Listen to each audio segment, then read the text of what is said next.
ተመስገን መጀመሪያ ላይ ቲና ትሁት ልጅ አላት የሚለውን ነገር ስትነግረው ያኔ ተናዶባት ነበር። የመንደር ወሬ እየለቃቀምሽ መተሽ አትንገሪኝ በሚለው ቲናን ተቆጥቷት ነበር ማለት ነው። አሁን ደግሞ ነገሮች ከተበላሸባቸው በኋላ እዛ ጋር እሱና ቲና ሆኖ አንድ ያቀዱት ነገር ነበረ። ሁለቱም የሚጠቀሙበትን እቅድ ነበር የዘረጉትና እዚህ ጋር ደግሞ ሁለቱም አልተሳካላቸውም። ሁለቱም ተናዷልና አሁን ደግሞ ተመስገን ወደኋላ ተመልሶ ከዚህ በፊት ቲና የነገረችውን ነገር ለማጣራት ፈልጓል ማለት ነው። ያኔ ቲና ስትነግረው ትሁት ልጅ አላት የሚለውን ነገር ስትነግረው የመንደር ወሬ ከየትም ለቃቅመሽ አታምጪብኝ ከሚላት ነገሩን ቢያጣራ ኖሮ ያኔውኑ ያውቁ ነበር። ግን ደግሞ አሁን ላይ በስተመጨረሻ ላይ ምናልባት ልጅ አላት እንዴ የሚለው ነገር ጥያቄ የተፈጠረበት ወይ ደግሞ እሷ ልጅ ካላት ሌላ ነገር ለማድረግ ያሰበ ይመስላል። በስተመጨረሻ ላይ ትሁትን መንገድ ላይ አግኝቶ ልጅ እንዳላት እየጠየቃት ነው ማለት ነው። እሷ ደግሞ እዚህ ጋር መቼም አዎ ልጅ አለኝ፣ ልጁ ደግሞ የተወለደው ህፃናው ደግሞ የተወለደችው ካንተ ነው፣ ያኔ አንተ 15 ዓመት ሆኜ ጠልፈ የወሰድከኝ ጊዜና አንተ እስር ቤት የገባህ ጊዜ ነው ልጅቷን የወለድኳት ብላ እንደዚህ ዝርዝሩ ልትነግረው አትችልም ማለት ነው። እሱ ደግሞ ምን አስቦ እንደሆነ ባይታወቅም መንገድ ላይ ትሁት ወደ ሱቅ ስትሄድ ጠብቆ ይሄንን ነገር ትነግረኛለች ብሎ በሱ ጭንቅላት ወይ ደግሞ በሱ አስተሳሰብ ትሁት መቼም እንደዚህ አይነት ሪስክ ውስጥ መግባት አትፈልግምና እሱ ደግሞ ትነግረኛለች ብሎ መንገድ ላይ አሁን ልጅ እንዳላት እየጠየቃት ነው ማለት ነው። ምናልባት ከዚህ በኋላ እሷ መቼም ልጅ አለኝ ብላ አትነግረውምና ወደ ቲና ተመልሶ አንቺ የማይሆን ወሬ ከየትም ለቃቅመሽ ይዘሽ መተሽ እንደዚህ ያደረግሽኝ እኔንም አሳሳትሽኝ በሚለው ምናልባት ድጋሜ ቲና ሊቆጣት ይችላል ማለት ነው። ትሁት ደግሞ እዚህ ጋር ተመስገን እሷ ልጅ እንዳላት እንደሰማ አውቃለች። ግን ደግሞ ተመስገን እንዳላመናት ነው ዛሬ እህቷን ስታወራ የነበረው ማለት ነው። ትሁትም እዛ ጋር አንድ ያላወቀችው ነገር አለ። ቲና ለተመስገን ትሁት የወለደቻት ልጅ ተመስገን አባቷ እንደሆነ እየነገረችው መስሏታል ማለት ነው። ተመስገን ደግሞ ልጅ አላት የሚለውን ነገር ብቻ ነው የሰማው። ምናልባት የተወለደችው ሕፃን የእሱ እንደሆነች ካወቀ ነገሩ ከባድ እንደሚሆን ግልጽ ነው ማለት ነው።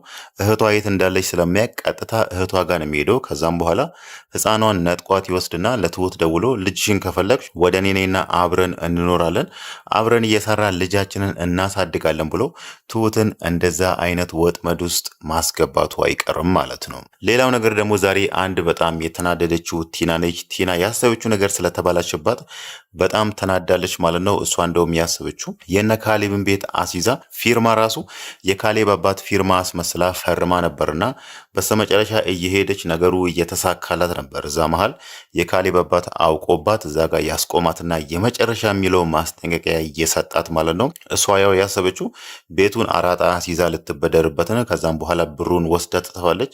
ያኔ እነሱ ይቸገሩ የሚለውን ነገር አራጣ ያበደራ ሰውየም ቤቱን መጥቶ ይውሰድ ወይ ደግሞ ሌላ ነገር ያድርግም ብላ ይሁን ባይታወቅም ግን ደግሞ ቤቱን አሲዛ ልትበደር ነበር። የካሌብ አባት ግን ዛሬ ሲል የነበረው ትክክለኛው ካርታ አንቺ እጅ የለም እያላት ነበርና እሷ ደግሞ ምን አስባ እንደሆነ ባይታወቅም ግን እዚህ ጋር እርግጠኛ ሆና ነበር ልትበደርበት የነበረው። ምናልባት ብሩን የሚያበድራት ሰውዬ በሀሳቧ ከተስማማና ብሩን እንደሚያበድራት ቃል ከገባላት በኋላ ወደ ቤት ገብታ ካርታውንም ሰርቃ ይሁን እንዴት አድርጋ በእጇ ልታስገባ እንደሆነ ባይታወቅም ግን ደግሞ ቤቱን ልትበደርበት ነበር። የካሌብ አባት ደግሞ እዛ ጋር ኤደን ስትከታተላት ነበርና ኤደን ለካሌብ አባት ደውላ ቲና የምታወራውን ነገር በስልክ ሰምታለች። በስልክ የሆነ ሰው ስታናገር ሰምታ ነበርና ኤደን እዛ ጋር ደውላ መታ የሰማችውን ነገር እንዳለ ስትነግረው ነው የካሌብ አባት ነገሩን ያወቀው ማለት ነው። ቲና ደግሞ ይሄ ነገር ጥያቄ ሆኖባታል። እንዴት ነው ያወቁት? እኔ ያቀድኩት ነገር እኔ እያደረግኩ ያለሁትን ነገር እንዴት ነው ሊደርሱብኝ የቻሉት የሚለው ነገር በጣም ጥያቄ ፈጥሮባታል ማለት ነው። እሷ አሁን ላይ እየተጠራጠረች ያለችው ዳኒን ነው። ያው አሁን ላይ የዳኒ ቤት ስለምትኖር ዳኒ ወደ ቤቱ ያስጠጋኝ ወይ ደግሞ ቤቱ እንድገባ እየፈቀደልኝ ለካ እኔ የማደርገውን ነገር ቀስ እያለ እየሰለለ ከኔ አንዳንድ ሚስጥሮችን እየወሰደ ለነሱ ሊነግር ነው የሚለውን ነገር ዛሬ ለዳኒ እየነገረችው ነበር። ለካ ቤት ያስገባኝ ይሄንን አስበህ ነው ብላ ማለት ነው።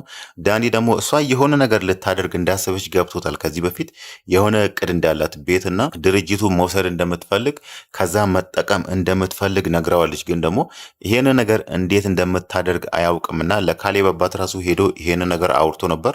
ቲና የሆነ ነገር አስባለች፣ የሆነ ተንኮል ልታደርግ ነው ብሎ ነው እንጂ ቤቱን አሲዛ ልትበደርበት ነው የሚለው ነገር አላወቀም።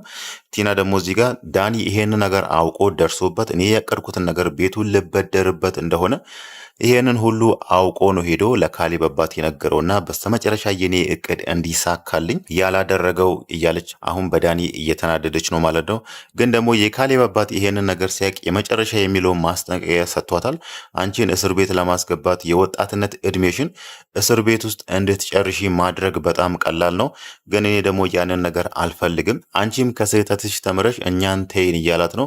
ቲና ግን እዛ ጋር የካሌብን አባት እሺ እተዋቸዋለሁ ከአሁን በኋላ ይሄንን ነገር አላደርግም ብትለው ራሱ አሁን ደግሞ ደግማ ሌላ እቅድ እንዳላት ለዳኒ እየነገረች ነው። የምፈልገውን ነገር እስከማገኝ ድረስ መቼም ተስፋ አልቆርጥም እያለች ይመስላል ማለት ነው። ግን ደግሞ እዛ ጋር የካሌብ አባት እሷ ላይ በቂ ማስረጃ እንዳለው ሲያወራ ነበር። ቲና እስር ቤት እንድትገባና የወጣትነት እድሜዋን እስር ቤት ውስጥ አቃጥላ እስር ቤት ውስጥ አጥፍታ እንድትወጣ ማድረግ ይቻላል። ግን ደግሞ እዚህ ጋር እኔ ያንን ነገር አልፈልግም ብሏልና እሷም ይሄንን ነገር የካሌብ አባት የነገራትን ነገር የመጨረሻ ማስጠንቀቂያ የሚለውን ነገር ተቀብላ አርፋ ህይወቷን ብትኖር ይሻላታል ማለት ነው።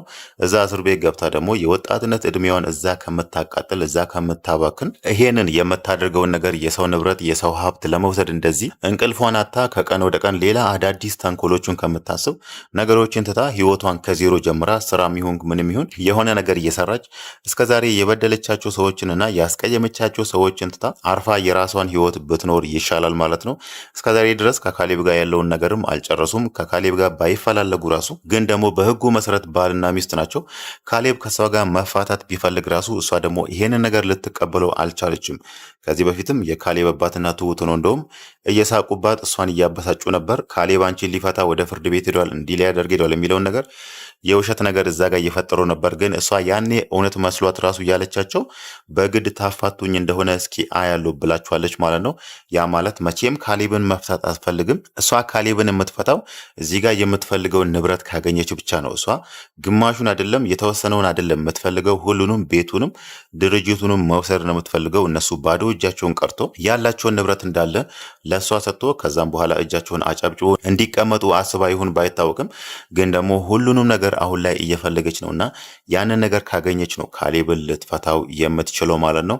ካሌብ ደግሞ ያው ትሁትን ማግባት እንደሚፈልግ አይተናል። ትሁትም እሱን እንደምትፈልገው ከዚህ በፊትም በተደጋጋሚ አይተናል። የካሌብ አባትም ይሄንን ነገር ገብቶታል፣ ዳኒም ተረድቷል። ግን ደግሞ ሁለቱም እንደተፈራሩ ነው አሁን ላይ እያወሩ ያሉት ማለት ነው። ትሁትም ካሌብን ፈርታዋለች። እንደምታፈቅረውና ከሱ ጋር መሆን እንደምትፈልግ አልነገረችውም፣ ግን እንደምትወደው እነሱ ያውቃሉ። ካሌብም እንደዛው እሷን ይወዳታል፣ እሷን ማግባት ይፈልጋል። ግን ደግሞ እንደዚህ አፉን አውጥቶ አግቢኝ ከአንቺ ጋር እንኖራለን የሚለውን ነገር አልነገራትም።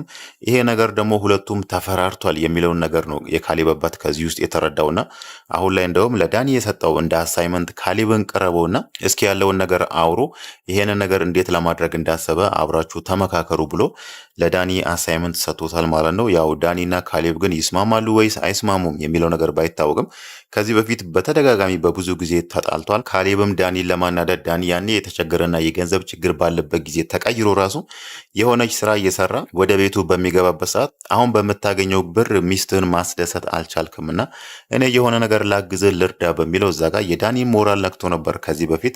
ምናልባት ይስማማሉ እንደ ጓደኛ ሆኖ ሚስጥረኛ ጓደኛ ሆኖ ሁለቱም ሚስጥራቸውን ይወያያሉ ወይስ የሚለው ነገር ባይታወቅም ግን ዳኒ በስተመጨረሻ ላይ ተስማምቷል ማለት ነው። ካሌብን ይቀርበውና ከዛም በኋላ ያለውን ነገር ያወራሉ። ስለ ትሁት ፍቅርም ይሁን ስለሌላ ነገርም ለምን ግን ዝም አልክ እስከ ዛሬ ከትሁት ጋር ለምን ትዳር አትመሰርቱም ለምን እንዲህ አታደርጉም የሚለውን ነገር ዳኒ መንገዱን እንዲያሳየው ፈልጎ ነው። እዚህ ጋር የካሌብ አባት ዳኒን ጓደኛሞቹ ናችሁ እስቲ ተቀራርባችሁ ያለውን ነገር አውሩ ያለው ማለት ነው። ካሌብ አሁን እዛ ጋር በአባቱ ሀሳብ ተስማምቶ እሺ ትሁትን አገባለሁ ከእሷ ጋር እኖራለሁ ቢልና ትሁት ራሱ እሱን ለማግባት ፈቃደኛ ብትሆን አሁን ባሉበት ሁኔታ ስለማይቻል ትዳር ላይ ትዳር መስርቷል በሚለው ቲናም ያኔ እሱን ልትከሰውና ልታስቀጣው ስለምትችል ማለት ነው